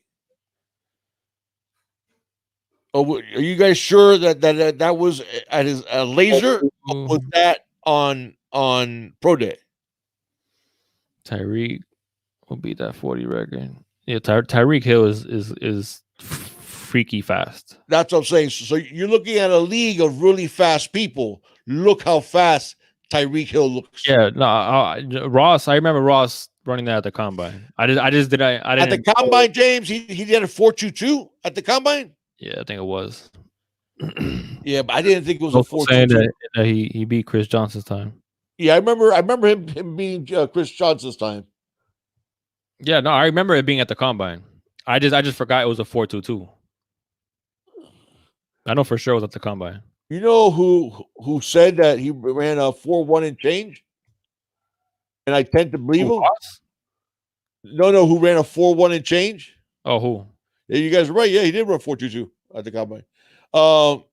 Was Bo Jackson. Bo said, but it wasn't laser time though. It was handheld. Damn. And they say, and Bo says, I think he said he ran a 4.19. Yeah. I can tell you this much. To me, I don't think there's any doubt that the greatest athlete we ever saw was Bo Jackson. Without a doubt.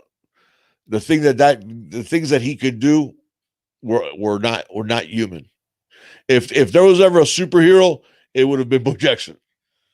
Because that dude was amazing. It wasn't official. You're right, Woodboy. It was an official 4.22 with John Ross. Hey, since we're I think KJ will get drafted before JT4. But it's funny though, Adam. When there he goes, Adam. Did we not talk about it? That's sort of the time I expected from Jeff Thomas on the 40. Adam Nolan is what I was going with back and forth. Joe Algún Español. I don't know who that is. No hablamos español en el show de Junior the Big Dog porque los fanáticos no entienden mucho el español. La mayoría. Hey, too, Perry, you got Dion? No, Bay too. I'll take Bo over Dion any day of the week as an athlete. Oh, Dion, yeah. Dion's a great athlete, but I'll take Bo over Dion. Because remember, Bo is every bit as fast as Dion, but a hell of a lot stronger than Dion. A lot stronger. And look at the type of baseball players that they were. Dion was a decent baseball player. Bo Jackson was like second coming of Mickey Mantle. Obviously he wasn't a switch hitter though, but incredible power. I mean, some of the throws he made, throwing guys out. Oh, okay, you say Bo too big? Okay, yeah. I think Dion. I did hear that, Pedro. That Dion did say that he ran, but again, those weren't laser times back then. Those were handhelds, and Dion said he ran a sub 4.2. Now, Dion, listen, all right. He might have not run a sub 4.2. He might have not run a 4.19 like he says, but I do believe he ran every bit like a 4.25. Dion was fast. Dion has some serious pick him up and put him down. I see some. Yeah, Hester ran a 4.2 at Pro Day. But Hester, if you look at his tape, James, I do think he was 4.3s, mid 4.3s. If you look at his actual tape, Herschel was a hell of a track athlete. Mr. Rubicon says he'll take Michael Jordan over both. People don't know. No, I'll take Mr. Rubicon. I'll take Bo because if you remember, you talk about throwing a football. Do you I'll take remember? I'll Do you take remember? LeBron over Jordan No, as a great as an athlete, as the greatest of all time in basketball. as an athlete, that was the greatest of all time of basketball. Oh, for sure, greatest of all time. No, Mr. Rubicon, if you remember, Me and the big dog go at it. Bo Jackson hit the Superdome, uh, the screens that hang from the Superdome. Bo Jackson hit that, throwing it and then punting it, just messing around without even warming up. Threw a football, hit the screens that hang from the ceiling of the Superdome, and then kicked the football and it hit the thing. Yeah, Bo was, and remember in baseball, if you want to see who's a better athlete, how did it go, Mr. Rubicon, for Michael Jordan Boy, in baseball? Not very good. He hit what 230 or 210 in the minors. That might. And how did it go for Bo Jackson in baseball? Yeah. So yeah, I don't think there's anybody close to Bo Jackson in terms of. They So he said Tim Tebow. No, Taz was saying I thought Tim Tebow was the greatest ever. Yeah, let's get back to Miami spring football. You're right, guys. Yeah, Marcus Dupree, man. It's a shame. It's a shame that his career never panned out the way a lot of us expected. But man, was he fast and big, Sigmund. Stunner Boy is a great description for Bo Jackson. Bo was just a creative player you make on a game. Overall, 99. He's just where you just put the stats 99 for everything. Yep. That was Bo Jackson. That was Bo. Yeah. Yeah, Santana was every bit of 4-3 for real. Yeah, I don't know if we'll ever see another Bo Jackson. I don't know. In my lifetime, at least, I don't think I'll ever see another Bo Jackson. I mean, Bo, I heard stories and I read books on Jim Thorpe. If you ever go to the Pro Football Hall of Fame or the guys that have been to the Pro Football Hall of Fame, the first statue that you see as soon as you walk through the door is a full-size statue of Jim Thorpe. Now, Jim Thorpe goes back. He was one of the original players of the NFL in 1920.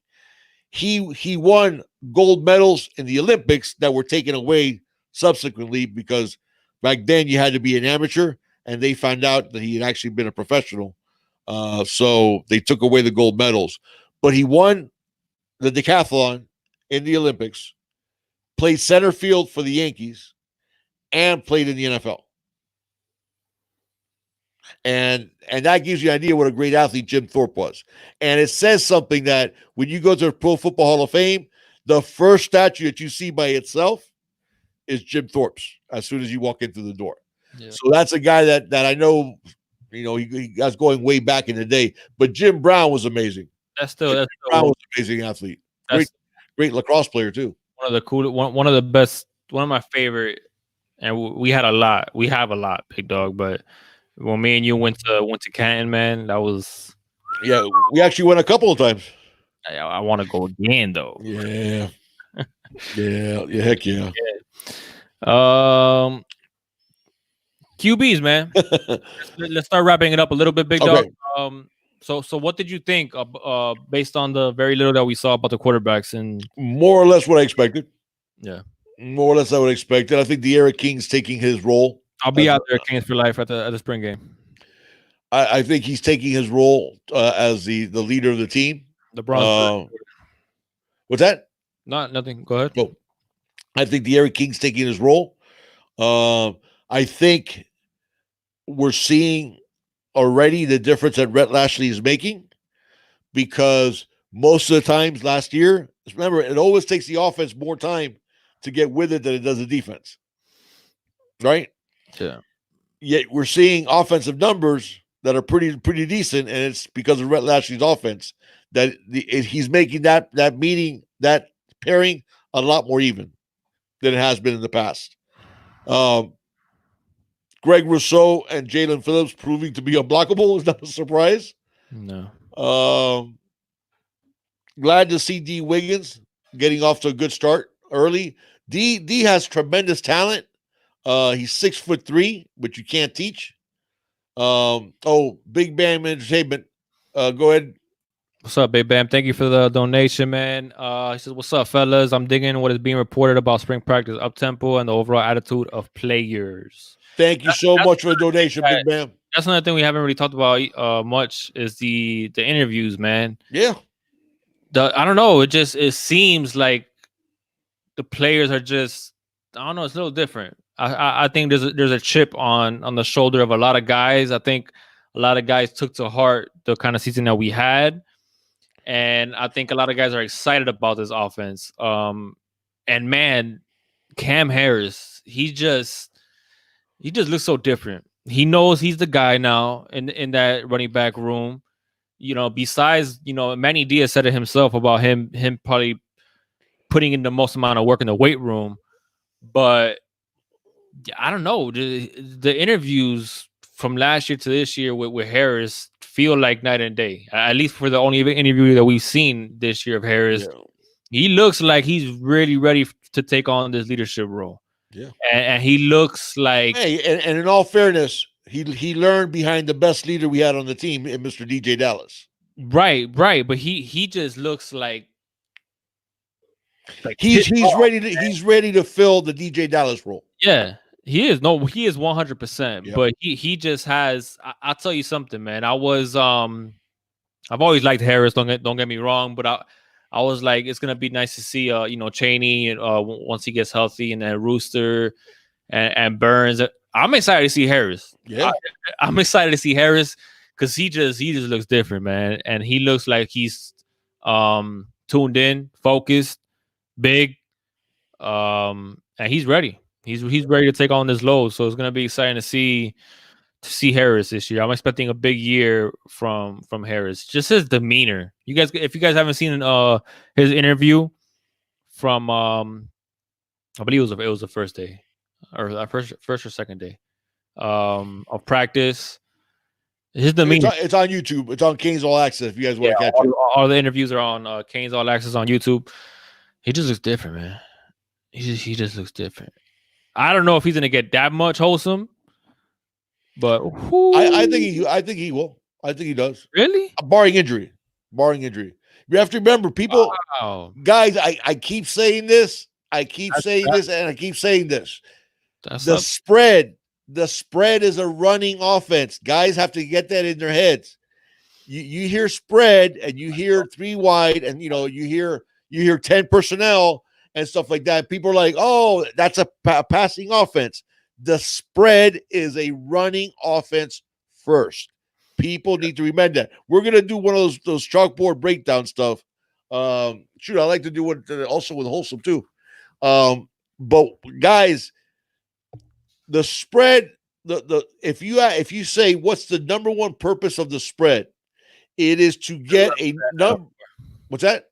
No, 904 says he's in the process of redoing his bathroom. He's doing demolition tonight, but he's just thank you, 904. The whole point of the spread, guys, is to get a numbers advantage. You divide the field into thirds. You got the boundary side, you got the field side, and then you got the middle of it, which is the box, between tackle to tackle. Okay.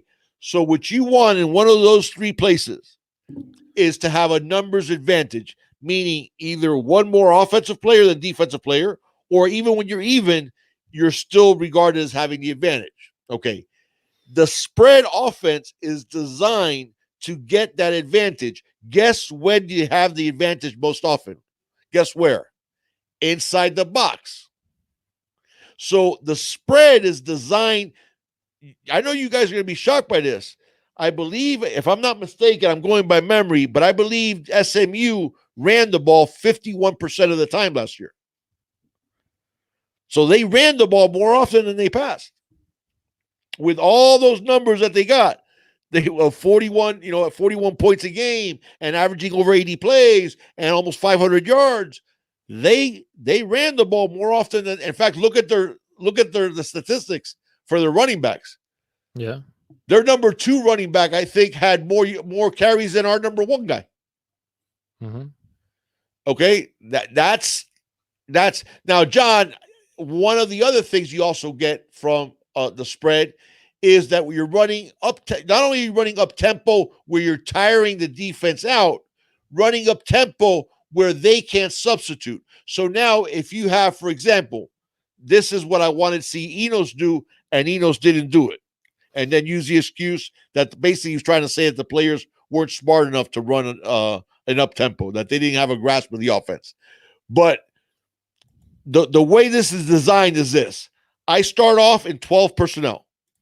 Okay, now you have a decision to make as a D coordinator. What are you going to come out in? Are you going to come out in nickel? Are you going to come out in base? Okay, now if I have the advantage against you, because now let's say you come out in nickel, well, I got 2 tight ends in the game, so I can run it straight down your throat. And if I spread them out, and you only got 6 in the box, and you're in nickel, you took out a linebacker for a DB. I run it at you, and I run up tempo, and then all of a sudden you can't substitute. Mm-hmm.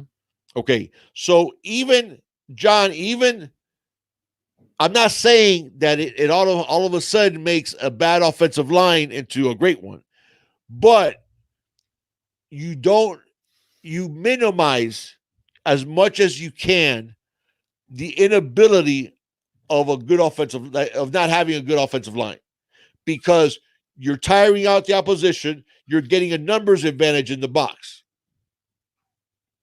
Right? Exactly, 904. Absolutely.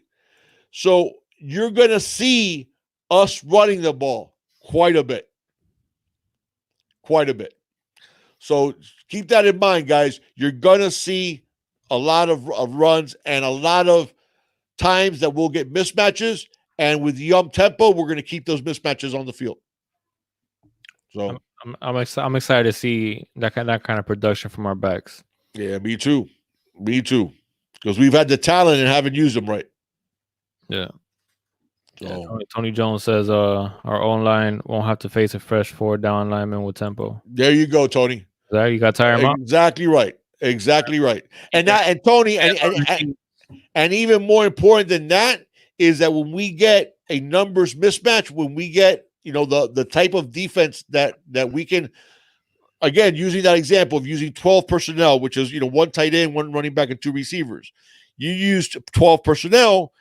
You have a tough, especially we can do that because we have Brevin Jordan and Will Mallory. So now we got 2 athletic guys that are tight ends.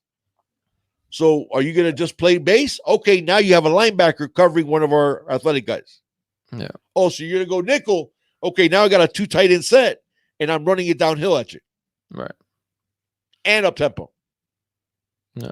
I love that, man. I love that. And Holstrom says, are we nervous about? Yeah, I am nervous about not having depth at the running back room.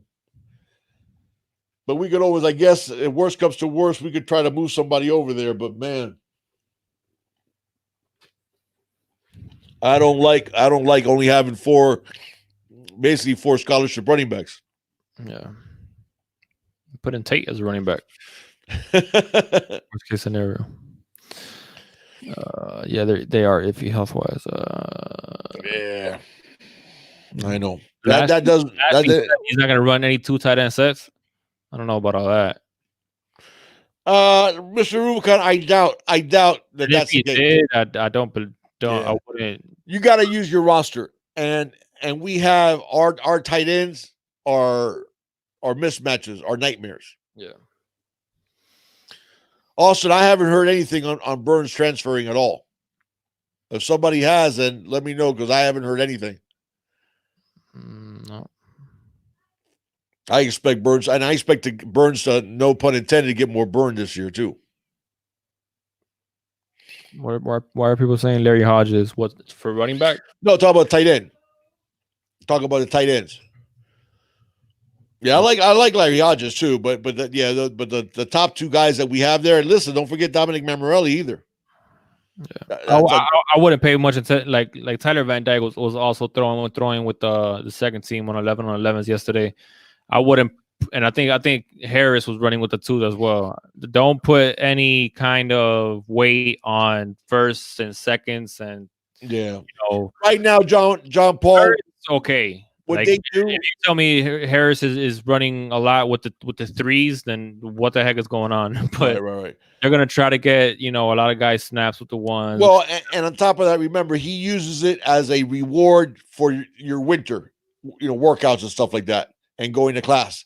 So if for example, if Cam cut a class and Robert Burns didn't, he puts Robert Burns at the top of the depth chart.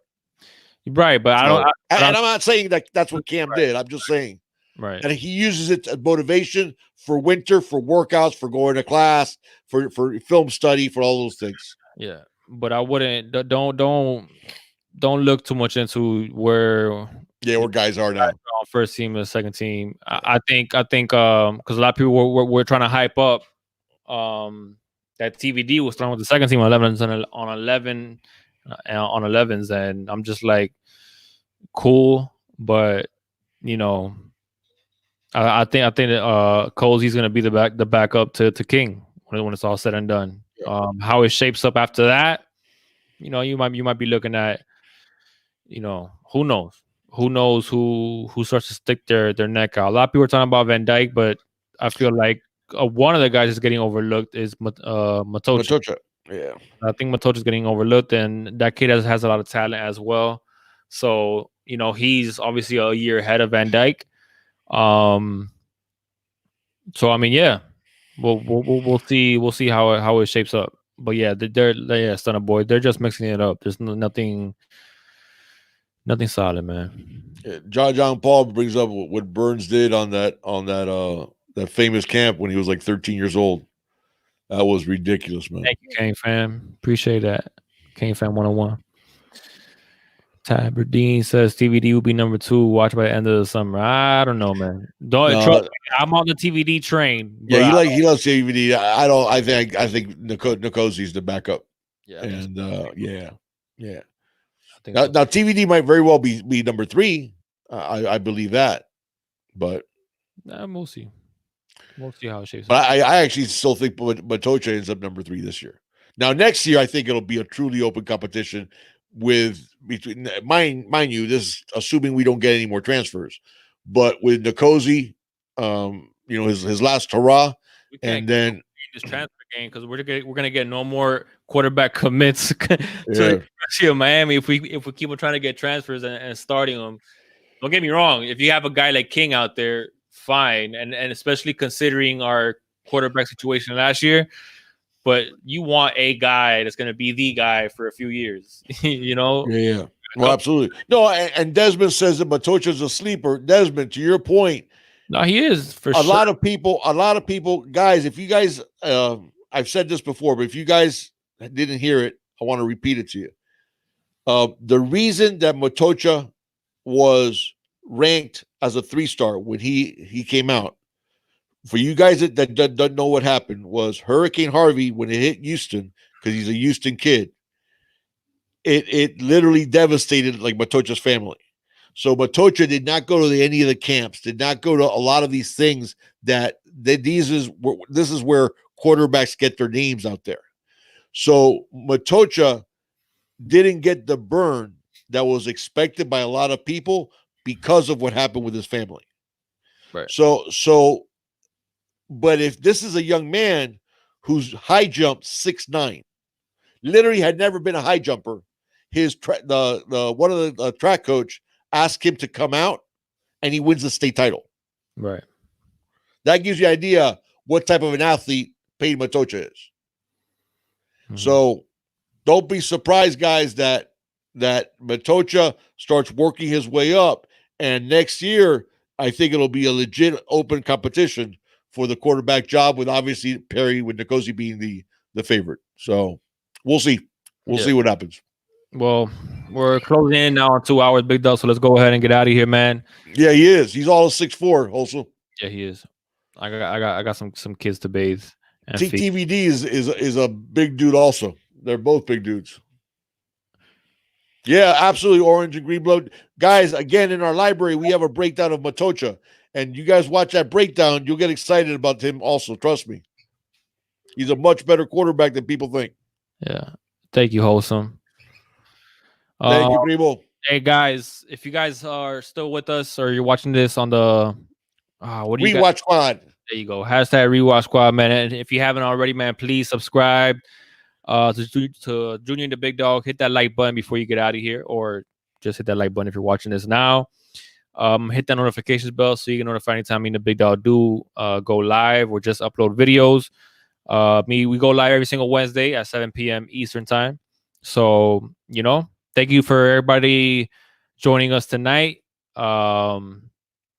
Support was good. Conversation was amazing. Thank you, Major Bear. Thank you, all of you guys. Yeah, and shout out to the Rewatch Squad. 100%, 100%. I saw some hashtags in the comment sections after our show last week. So to you guys that don't get a chance to watch us live, I know it's not because you don't want to, but life gets away and it's all good. It is what it is. Trust me, I completely understand, and so does Big Dog. But the fact that you guys are rewatching it, means the world to us. So thank you so much. Let's go Heat 4 in a row tonight. It better be. I better see them winning. What's up, Captain Trips? Thank you so much, man. Thank you, 904. And yeah, you got anything to add, Big Dog, before we go ahead and jump out of here? I think we're good, guys. We're good. You guys are the best. With that being said, man, hey. As always, it's all about this you. Love you guys. Good night, man.